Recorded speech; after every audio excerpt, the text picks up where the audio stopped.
એટલે આ વખતે આપણે ગરબા ઉલડી કરવાના હો. હા, નોન સ્ટોપ. એટલે તને ખબર તો હે યાર, મને ક્યાં ગરબા રમતા આવડે જ છે. હું તો ખાલી ખુરશી લઈને સાઈડમાં બેહું. હા, એ તો અમને ખબર છે ભાઈ. ઓલા વર્ષે છોકરી વાળે ઉલડી કોણ ગરબા કરતું હતું ને અમને ખબર છે. ઇન્સ્ટાગ્રામ ની સ્ટોરી નતું જોયું ભાઈ આપણે? ખોટા બહાના દેવાના અહીંયા. ભાઈ મેં તો ઘરે કહી દીધું હો કે જે દિવસે ગરબા છે ને એ દિવસે મારે રાતે મોડું થશે, મને ફોન ન કરતા કીધું. એટલે તમે બે કહી દેજો. તમને ખબર તો હે મને રાતના 9 વાગ્યા પછી ઘરેથી બહાર નીકળવાની પરમિશન નથી. તો કાલ રાતે તું 1 વાગે ક્યાં બહાર રખડતો તાર એક્ટિવા લઈને?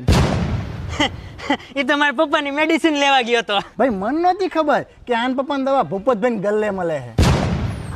હવે ખોટા બાના નો ઘાતો મારી જોડે કોઈ દી ખોખલા બાના નીકળ. અને આપણામાંથી સૌથી સારો ફોન કોની જોડે છે? આની જોડે. એટલે આપણા બધાના નવરાત્રીના ફોટા તું પાડજે ને તાત્કાલિક આપી દેજે. નવરાત્રીના ફોટા દિવાળીએ મુકાય એવી રીતે નો આપતો. એટલે મારો ભાઈ, મારે તમને ફોટા મોકલવામાં કઈ વાંધો નથી, પણ 10 ફોટા મોકલું ને એમાં મારો બધો ડેટા પૂરો થઈ જાય છે અને મારે ટોપ અપ રિચાર્જના ખર્ચા વધી જાય છે.